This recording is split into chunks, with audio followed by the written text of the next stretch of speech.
रामचंद्र जी को जब उनके पिता दशरथ राजपाट सौंपने वाले थे, तभी उनकी दूसरी पत्नी कैकेयी को उनकी दासी मंथरा ने खूब भड़काया। मंथरा ने कहा कि राजा तो आपके बेटे भरत को बनना चाहिए। इसके बाद कैकेयी ने राजा दशरथ से 2 वर मांगे। पहला, भरत को गद्दी मिलनी चाहिए और दूसरा, राम को 14 वर्ष तक वन में रहना होगा। राजा दशरथ को अपनी पत्नी के वर पूरे करने पड़े। जब रामचंद्र जी वनवास के लिए अयोध्या से निकले, तब लक्ष्मण जी ने भी उनके साथ जाने की इच्छा जाहिर की। लक्ष्मण के वन जाने की बात सुनकर उनकी पत्नी उर्मिला भी साथ जाने की जिद करने लगती है। तब लक्ष्मण अपनी पत्नी उर्मिला को समझाते हैं कि वह अपने बड़े भाई और मां समान भाभी सीता की सेवा करने के लिए जा रहे हैं।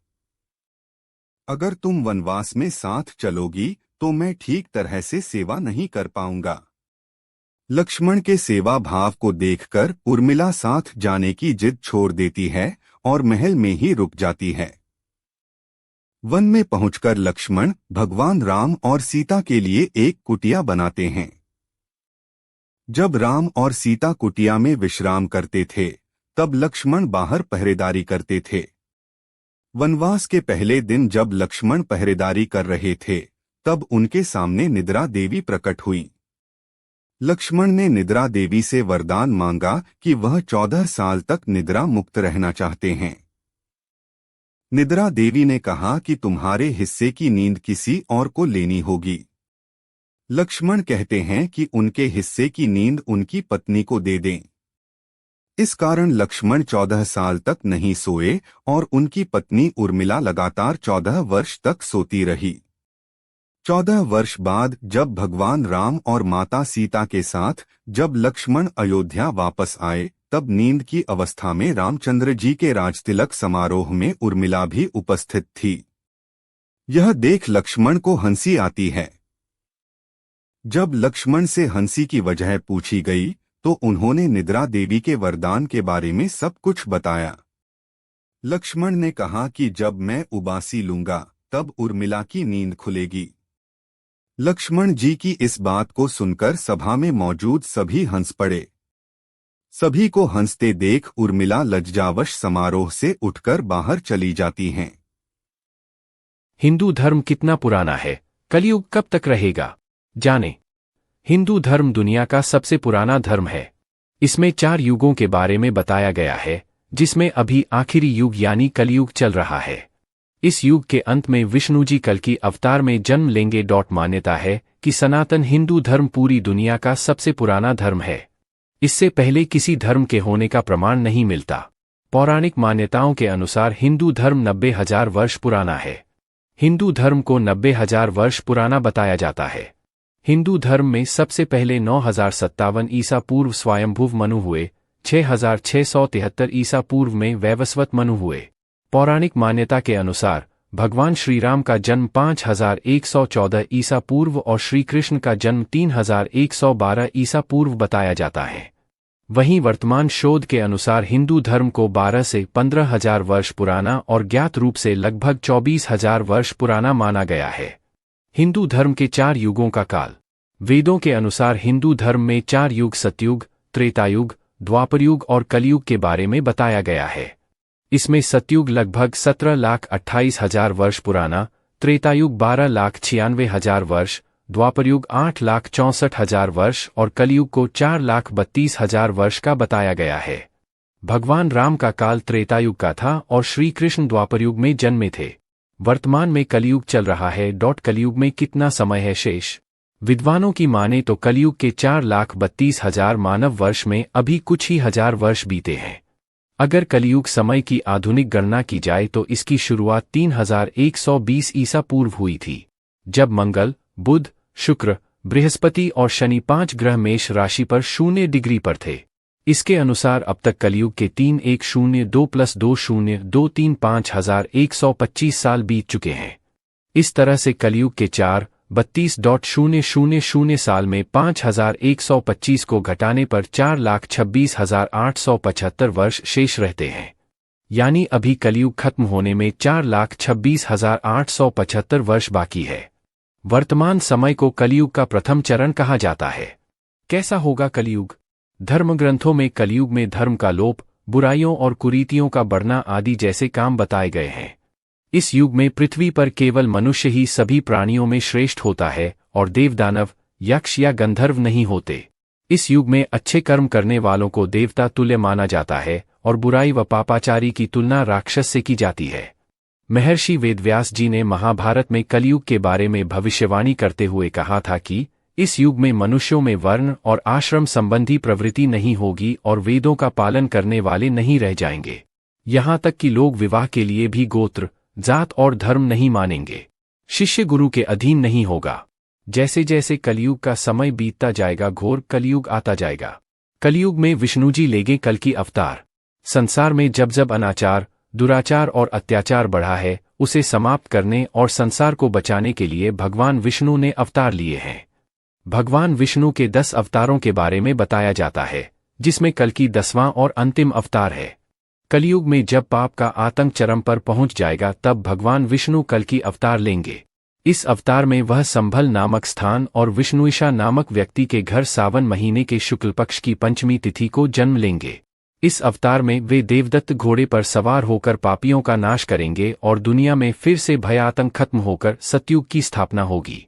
हालांकि कल की अवतार में अभी हजारों वर्ष बाकी है, लेकिन लोगों के बीच भगवान विष्णु आज भी कल की अवतार में पूजे जाते हैं।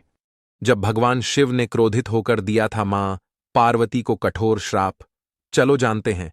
हिंदू धर्म में भगवान शिव और माता पार्वती सबसे ज्यादा पूजे जाने वाले देवी देवताओं में आते हैं।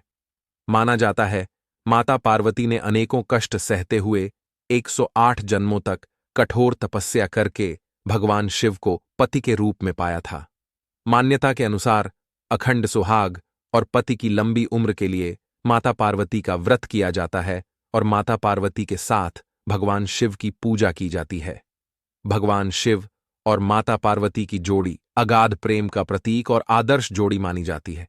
लेकिन एक बार भगवान शिव माता पार्वती से इतने ज्यादा नाराज हो गए थे कि उन्होंने माता पार्वती को श्राप तक दे दिया था।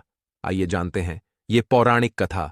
एक बार भगवान शिव मां पार्वती को ब्रह्म ज्ञान देने के लिए सृष्टि की कथा सुना रहे थे। कथा सुनते सुनते मां पार्वती किन्हीं दूसरे विचारों में खो गई।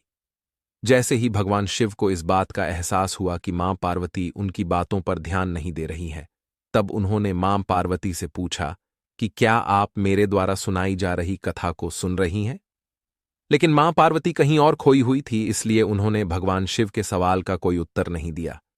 कुछ समय बाद जब मां पार्वती का अपने विचारों से ध्यान भंग हुआ और वे अपनी दुनिया में वापस लौटीं, तब भगवान शिव ने क्रोधित होते हुए मां पार्वती से कहा कि आपने ब्रह्म ज्ञान का अनादर किया है। जब किसी से शिक्षा या ज्ञान लिया जाता है तब ध्यान भंग नहीं होना चाहिए, और अगर ऐसा होता है तो ये दंडनीय है। इसके बाद भगवान शिव ने दंड स्वरूप मां पार्वती को श्राप दिया कि अब आपका जन्म किसी मछुआरे परिवार में होगा। मां पार्वती को अपनी गलती का एहसास हुआ, पर तब तक काफी देर हो चुकी थी और भगवान शिव उनको श्राप दे चुके थे। अब दुख में डूबी हुई मां पार्वती मछुआरों के एक गांव में पहुंची। इस गांव के मुखिया की कोई संतान नहीं थी। एक दिन वो मछली पकड़ने के लिए तालाब जा रहा था, तब उसको रास्ते में एक पेड़ के नीचे एक कन्या बैठी हुई मिली, जो कि वास्तव में कन्या के रूप में मां पार्वती थीं। वह नन्ही कन्या पूरी तरह से वहां अकेली थी, उसके साथ कोई भी नहीं था। तब मछुआरे ने इस घटना को प्रभु की कृपा समझा और उस नन्ही कन्या को अपने साथ अपने घर ले आया। मां पार्वती उसी घर में कन्या के रूप में रहने लगीं। इस तरह मां पार्वती को अपना एक जन्म भगवान शिव के श्राप के कारण मछुआरे के घर में काटना पड़ा। हिंदू धर्म में नारियल का क्या महत्व है? जाने कौन सा नारियल कब और किस देवी देवता पर चढ़ाएं। पूजा पाठ और शुभ मांगलिक कार्यों में नारियल चढ़ाने का महत्व है, लेकिन क्या आप जानते हैं कि किस देवी देवता में कौन सा नारियल चढ़ाना चाहिए? अगर नहीं तो यहां जानिए। हिंदू धर्म से जुड़े पूजा पाठ के कई नियम होते हैं। साथ ही अलग अलग देवी देवताओं की पूजा विधि में भी भिन्नता होती है। इसलिए हिंदू धर्म में सप्ताह के हर दिन को खास माना जाता है और सप्ताह का हर दिन किसी न किसी देवी देवता को समर्पित होता है। हिंदू धर्म में जब भी कोई पूजा पाठ या शुभ मांगलिक कार्यों का आयोजन होता है, तो नारियल का इस्तेमाल जरूर किया जाता है। नए दुकान का शुभारंभ हो, शादी विवाह, नया वाहन, गृह प्रवेश, तीज त्योहार और साप्ताहिक व्रत आदि से लेकर सभी मौके पर नारियल का महत्व होता है। नारियल को या तो फोड़ा जाता है या चढ़ाया जाता है। हिंदू धर्म से जुड़े लगभग सभी देवी देवताओं को नारियल चढ़ाए जाते हैं और पूजा सामग्री में नारियल को जरूर शामिल किया जाता है, क्योंकि इसके बिना पूजा अधूरी होती है। जानते हैं पूजा पाठ में क्यों जरूरी है? नारियल क्या है, इसका महत्व और किस देवी देवता को चढ़ाएं? कौन सा नारियल? नारियल का महत्व पौराणिक मान्यता के अनुसार भगवान विष्णु जब पृथ्वी पर अवतरित हुए तो अपने साथ मां लक्ष्मी, नारियल वृक्ष और कामधेनु गाय को भी साथ लेकर आए थे। इसलिए नारियल वृक्ष को कल्प वृक्ष भी कहा जाता है। इसमें त्रिदेव ब्रह्मा, विष्णु और महेश का वास होता है। नारियल पर बने छेद की तुलना तो शिवजी के नेत्र से की जाती है और लगभग सभी पूजा पाठ में इसका इस्तेमाल होता है। नारियल को लेकर अन्य मान्यता यह भी है कि मानव के रूप में नारियल को विश्वामित्र द्वारा तैयार किया गया था। एक बार विश्वामित्र इंद्र से रुष्ट हो गए और दूसरे स्वर्ग लोक का निर्माण करने लगे। दूसरी सृष्टि का निर्माण करते हुए उन्होंने मानव के रूप में नारियल का निर्माण किया। इसलिए नारियल के खोल पर बाहर 2 आंखें और एक मुख की रचना है। पूजा में चढ़ाएं किस देवी देवता को कैसा नारियल? नारियल को श्रीफल कहा जाता है। श्रीफल यानी मां लक्ष्मी। लेकिन अलग अलग समय नारियल चढ़ाने का अलग महत्व है। सात्विक पूजा में नारियल का चुनाव जरूरी है, जैसे कि देवताओं में नारियल चढ़ाने का चुनाव। शिवालय में कभी भी नारियल फोड़ा नहीं जाता, बल्कि केवल साबुत नारियल चढ़ाया जाता है। भगवान को गीला नारियल भी वहीं चढ़ाएं जिसमें खोल हो। हरे नारियल का इस्तेमाल पूजा पाठ में नहीं होता है।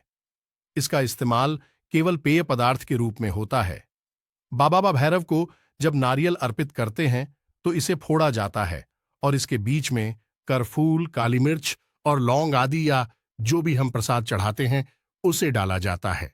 विष्णु जी और लक्ष्मी जी को कभी भी फोड़कर नारियल नहीं चढ़ाना चाहिए। आप साबुत नारियल को चढ़ा सकते हैं। जटा वाले नारियल को सभी तामसिक देवियों और हनुमान जी को चढ़ाया जा सकता है।